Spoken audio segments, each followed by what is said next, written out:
Desde el punto de vista de la ortodoxia, no tenemos por qué sondear al obispo de Digne. Ante un alma semejante, solo sentimos respeto. La conciencia del justo debe ser creída por su palabra. Además, dadas ciertas naturalezas, admitimos el desarrollo posible de todas las bellezas de la virtud humana en una creencia diversa de la nuestra. ¿Qué pensaba de este dogma o de aquel misterio? Estos secretos del fuero interno solo son conocidos de la tumba, donde las almas entran desnudas. De lo que estamos seguros es de que nunca las dificultades de la fe se resolvían por él con hipocresía. En el diamante no es posible ninguna podredumbre. Creía lo más que podía, credo in patrem, decía con frecuencia. Hallaba además en las buenas obras esa cantidad de satisfacción que basta a la conciencia, y que os dice por lo bajo, tú estás con Dios. Lo que sí debemos observar es que, fuera ahí, por decirlo así, más allá de su fe, tenía un exceso de amor.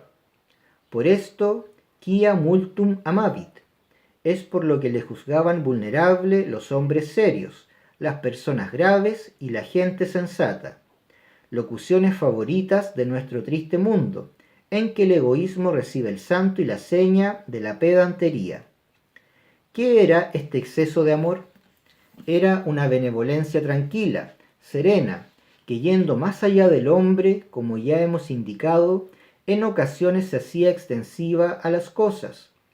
Vivía sin desdén hacia nadie ni hacia nada. Era indulgente con lo creado por Dios. Todo hombre, aun el mejor, tiene en sí cierta dureza irreflexiva que reserva siempre para el animal.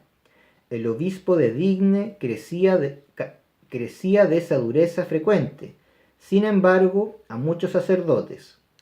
No llegaba hasta el respeto del Brahmán a los seres vivientes, pero parecía haber meditado esta frase del Eclesiastes. ¿Sabes a dónde va el alma de los animales? La fealdad del aspecto, las deformidades del instinto ni le turbaban ni le indignaban, antes bien le conmovían y casi le enternecían. Parecía como si quisiera investigar, más allá de la apariencia, la causa, la explicación o la excusa de aquellas deformidades. Examinaba sin cólera y con la mirada del lingüista que descifra un palimpsesto la cantidad de caos que existe todavía en la naturaleza. En estas meditaciones dejaba a veces escapar palabras extrañas. Una mañana estaba en el jardín. Se creía solo, pero su hermana paseaba detrás sin que él la viese. De repente se detuvo, miró algo en el suelo. Era una araña gorda, negra, velluda, horrible. Su hermana le oyó decir: «Pobre animal, no es culpa suya». ¿Por qué ocultar estas niñerías casi divinas de la bondad? Son puerilidades, que lo sean, pero estas puerilidades sublimes han sido las de San Francisco de Asís y las de Marco Aurelio. Un día se causó una pequeña dislocación en un pie por no haber querido pisar a una hormiga. Así vivía este hombre justo. Algunas veces se durmió en su jardín, y entonces nada había más venerable que su semblante. Si hemos de dar crédito a lo que se contaba de su juventud y aún de su virilidad, Monseñor Bienvenido había sido en otro tiempo un hombre apasionado y algo violento. Su mansedumbre universal, más que un instinto natural, era el resultado de una gran convicción, filtrada en su corazón a través de la vida, y que había caído lentamente en él, pensamiento a pensamiento, porque en su carácter, como en una roca, puede haber agujeros causados por gotas de agua. Estas cavidades son indelebles, estas formaciones son indestructibles. En 1815, creemos haberlo dicho ya, contaba 75 años, pero no aparentaba tener más de 60. No era alto, tenía cierta obesidad, y para combatirla daba largos paseos a pie. Su paso era firme y su cuerpo estaba ligeramente encorvado. Tenía lo que el pueblo llama una hermosa cabeza. cuando hablaba con esa alegría infantil que era una de sus gracias y a la cual ya hemos aludido, causaba placer estar a su lado, y parecía que de toda su persona brotaba alegría. Su tez de buen color y fresca, sus dientes perfectamente blancos, que había conservado intactos y que dejaba ver cuando reía, le daban ese aire franco y fácil que hace decir de un hombre, es un buen muchacho, y de un anciano, es un buen hombre. Este era, si se recuerda, el efecto que había causado en Napoleón. En el primer momento, y para el que le veía por primera vez, no era más que un buen hombre. Pero si se pasaban algunas horas a su lado y a poco que se le viera pensativo, el buen hombre se transfiguraba poco a poco y tomaba no sé qué de imponente. Su frente espaciosa, serena y augusta por los blancos cabellos que la rodeaban, cobraba mayor majestad que la meditación. De aquella bondad se desprendía la majestad, pero sin que la bondad dejase de irradiar.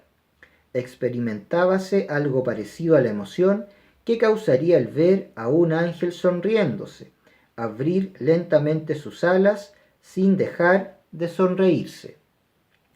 El respeto era inexplicable, penetraba por grados y subía hasta el corazón de todo el que se le acercaba, comprendiendo que tenía delante de sí una de esas almas fuertes, probadas e indulgentes, en las cuales, por lo grande que es el pensamiento, sólo puede ya ser suave.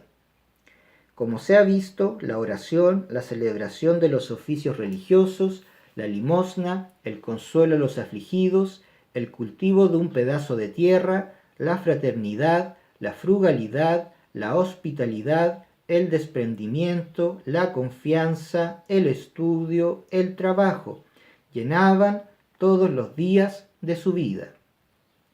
Llenar es justamente la palabra adecuada a esta idea, y ciertamente que cada uno de los días del buen obispo estaba repleto hasta los bordes de buenos pensamientos, de buenas palabras y de buenas acciones.